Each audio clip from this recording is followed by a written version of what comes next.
You guys know the Scarlet Monastery has returned in Classic WoW. It's cool. I love it. Everyone's praising the raid big time. But what does it mean for retail? Could the Scarlet Crusade return in not a shit kind of way like they did with the damn bringing back of Gilneas event? We need respect brought back to the Scarlet Monastery. I've talked about Mythic Plus Scarlet Monastery dungeons and how amazing that would be. Supposedly, we're on our way there. Blizzard is bringing back old Lordaeron. We already know all these lands are getting revamped, plus a new Scarlet Crusade lore. We're talking about retail here. Let's see what Doran, the Teller of Truths, has figured out. I don't know if you guys can see it, but Blizzard just added a new instance updating old Lordaeron with brand new Scarlet Crusade lore. While this is Season of Discovery, this is actually legit main universe lore. This is not alternate stuff. Remember, they showed us that light crystal with Xal'atath and all this Xal'atath lore around the time we had discovered Beledar, definitely related to the War Within. This place is a port town called New Avalon, and the new super powerful light Arathi Empire likely lives in a place called Avalor. So Avalon, Avalor. Recently, Scarlets were able to transform into giant light monstrosities, which is not Look, everyone's gonna freak out. Doran stretching things. Avalon, Avalor, yeah, okay, just let the man cook a little bit, okay? He's gonna get to the more important stuff, I'm sure of it. There's no way that's his only evidence here that Scarlet Crusade's coming back. Now, the next expansion is based in the homeland of the Scarlets, and the Arathi will be relevant. Is this all set in the ground for the return of the Light Army, and what is the connection between the two? That is true. Okay, that is true. We already know that. The upper part of the Eastern Kingdoms is getting fully revamped. Silvermoon revamp, everything. That's what the Midnight expansion is going to be. So yes, that means the lands of the Scarlets is going to see some revamping. We didn't kill them. We didn't kill them all completely. The Scarlet Crusade is, again, they're like a group of zealots, right? Like they're never going to fully go away. There's always going to be new ones popping up. You can always recruit new people. So as we've weakened them over time, they can always get stronger again. You can actually play War Within on your phone with Awesome, this video's sponsor. Check in on your characters or just play the game, as you can control your PC with your phone completely free. Awesome is super easy to use. Check out the link and download the PC and the phone app and just connect it. The free version itself is amazing. You can control your desktop, transfer files, and but use the this. real deal is the game version. It has custom keyboards for various games other than just WoW, and you can enjoy AFK gaming at any time, anywhere with game sound. Make sure to use my code ON to get 7 days completely free, only for the first 200 people. Startable Gaming is they got hot sales up to 40% off on Pro and game versions. Check out Awesome.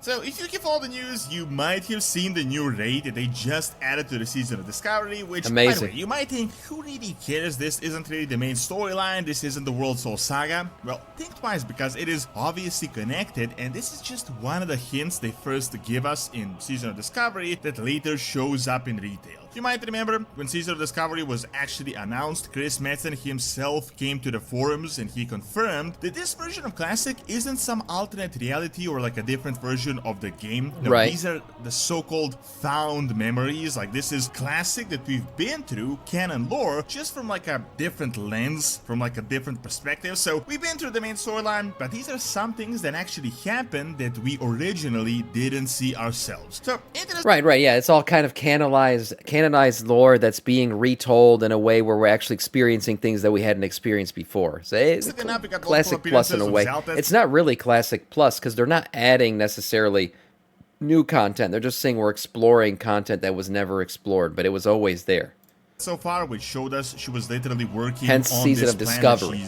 Discovering the content. Putting in motion right now, even back in Classic, and we never actually saw that originally. At the same time, with Xal'atath, we had seen pretty interesting light crystal that was never actually there in Classic, or at least we didn't personally see it. Now, people are speculating what this is and all, but then we've learned a few months back that a bunch of these crystals akin to Beledar exist all over Azeroth. So far, we had seen 2 personally in the War Within, and as I said, they seem to be all over Azeroth. So, Season of Discovery showed us that these were here even back in Classic, we just never personally saw them in our original thing. However, now things have really amped up, and while you might think this is just nostalgia baiting with new Arathi lore and everything, I feel like there are just too many things going on where this wouldn't be connected in any way. Like, it would be weird if this is not connected. So, this new lore is actually a brand new instance that they added into the game called the Scarlet Enclave. Now, this is actually the Death Knight. By the way, I haven't played this, but people are saying it's freaking great. People love the Scarlet Enclave. Everyone's saying it's so damn good. And I'm jealous because I've always loved all of this lore. When it comes to the Scarlet Crusade and everything, I have a lot of nostalgia for it. Running there, running by the bubble of Dalaran, trying to get my mount. You know, that was around that time in Vanilla WoW, and getting what's it called? The axe that gave me the Blades of Light ability. It was a lot of fun playing back then. And Scarlet Crusade, Scarlet lore. Always loved it, always wanted to see more of it, and not just like they're a killable NPC kind of way, but like legitimate lore given to them. And when that whole thing, you guys remember when the pamphlets were coming out, the Scarlets were saying that Anduin is not the true king of the Alliance, or and all that. That was a big thing. We thought the Scarlets were going to come back in some kind of way, and then we just got the Gilneas lore. So there's a lot of lore to be told that the Scarlets there's still potential there.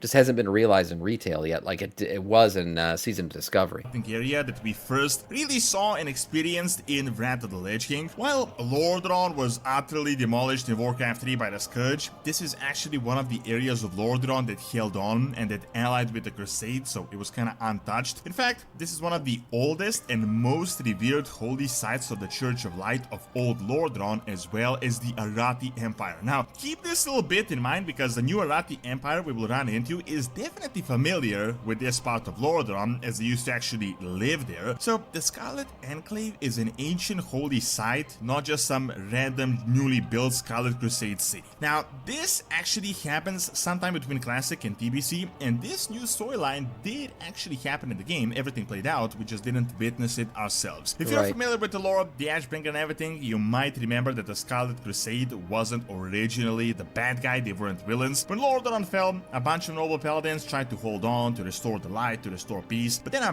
branch of these guys started just going absolutely crazy. They went a little bit wild, yeah, but you got to remember too, I mean, the Scarlet Crusade, these guys held off against the Scourge, man.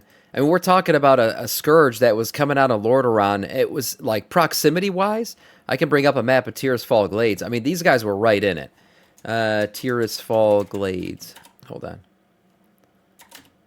Tirisfal Glades map. If we're looking at proximity, from Lordaeron to, if I can bring up a cool looking map here. Fuck it, we'll just use this one since it's right here. Look at the proximity. Look at the proximity between the two. We're talking Undercity, right? The fall of the Undercity. You got to remember all the, undead and everything, undead scourge pouring out of this place. Scarlet Monastery is just right up here. And then these guys were able to take down Silvermoon, which is way further up north. And the Scarlet Monastery, this little huddled mass of, paladins, were able to hold the fucking Scourge off and not fall to them. I'm talking about the army of Arthas Menethil. So, I mean, that was impressive. And then, unfortunately, after that, it led to some crazy religious zealots who came about and, took it a little bit too far, which happens from time to time. But overall, you got to respect the Scarlets for what they did, holding off the damn Scourge, and they're literally living on its doorstep.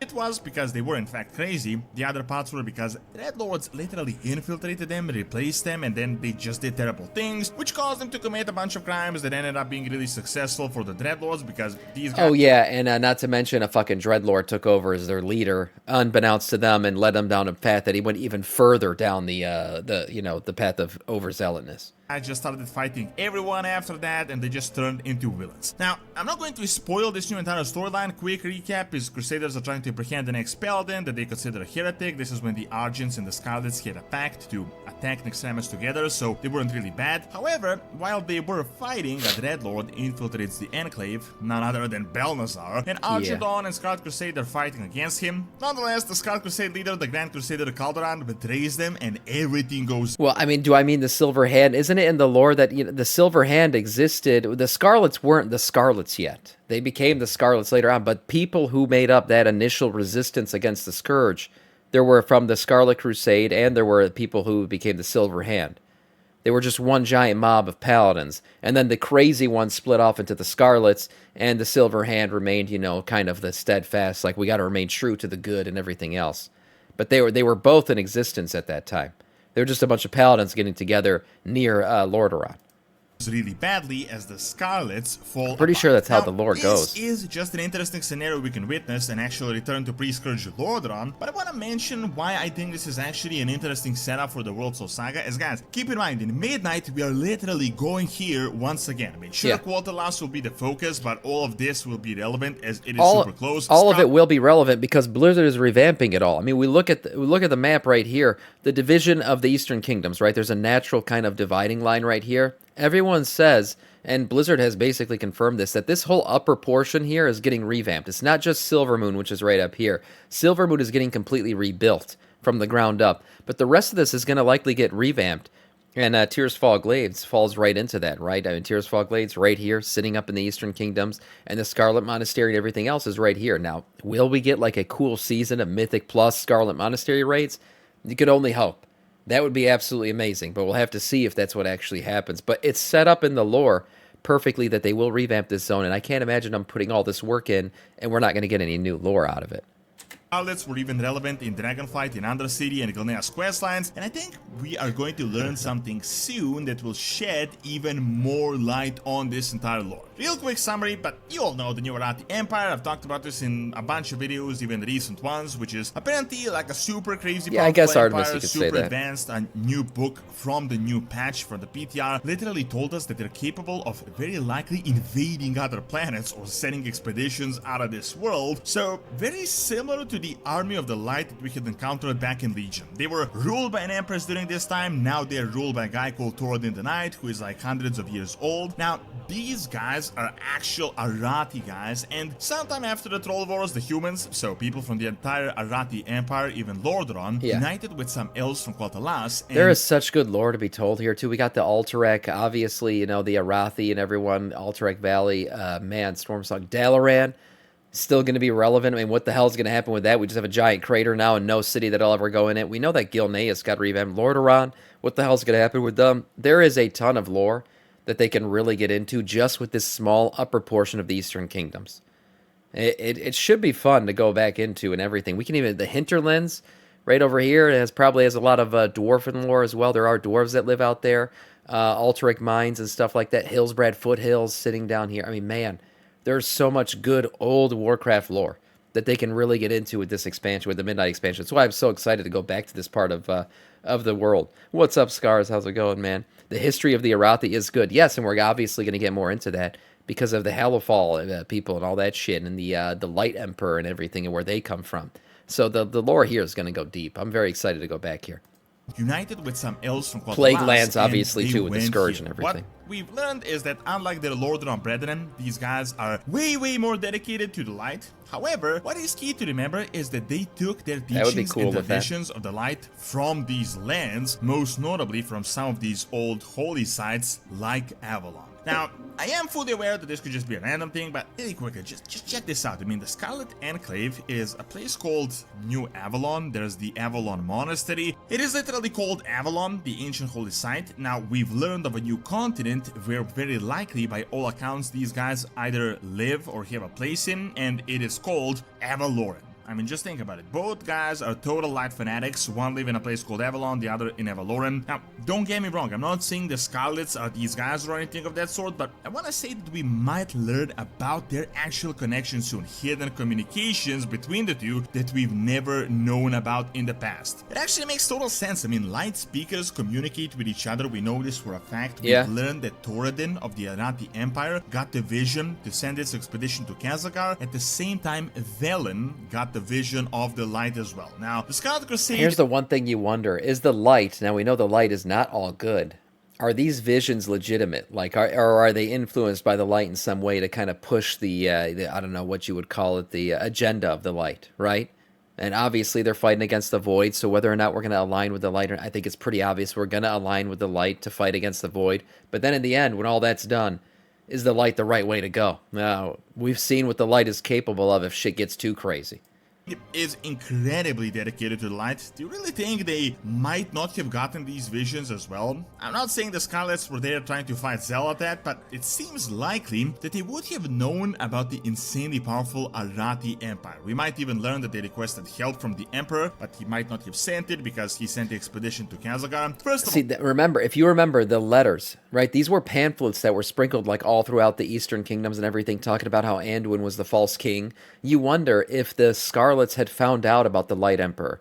And if they did, obviously the Light Emperor to them would be like this great true king, the king of the light and everything else. So they would believe he should be the one who sits on the throne of the of all the humans. You know, the Alliance should only be humans in their eyes. So interesting thoughts. There's been a lot of hints that maybe they already knew about the Light Emperor. Maybe this Avalon/Avalor and thing's another hint. We'll see if it all comes to fruition. Damn, this guy's really bald.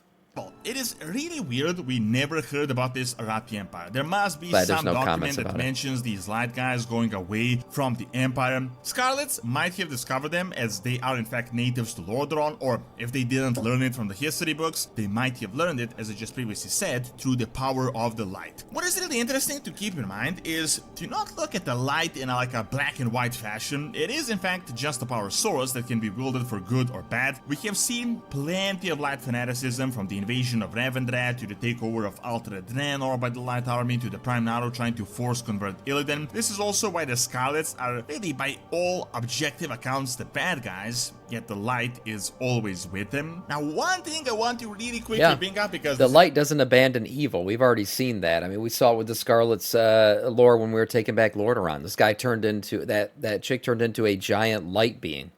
Right, she was like a light void monster or something like that. So she was standing there, fully enveloped in the light, fighting against us. We've seen it happen before, and the light doesn't abandon anyone because they do use it for evil. This is actually new lore from the end of Dragonflight. You guys remember that retaking of Gilneas where we had fought some of the Scarlets and they started turning into light monstrosities? This is something they had never actually done before, like giant blobs of light and light elemental beings. Then they started saying things like, light will purge your stain from this world. Definitely super fanatical and much unlike the calm paladins and healers. On the other hand, as we are learning about these Arathi, we are learning that they're incredibly powerful, very likely even more devoted than the Scarlets, and from some of the conversations we've learned from Kazagar, they are just as fanatical, if not more. We were told that the Emperor might not like some of the races Emperor King Tyrannus, that's kind of what you're talking about right now, Lucas. You said, you talked about how we never saw King Tyrannus in the Shadowlands.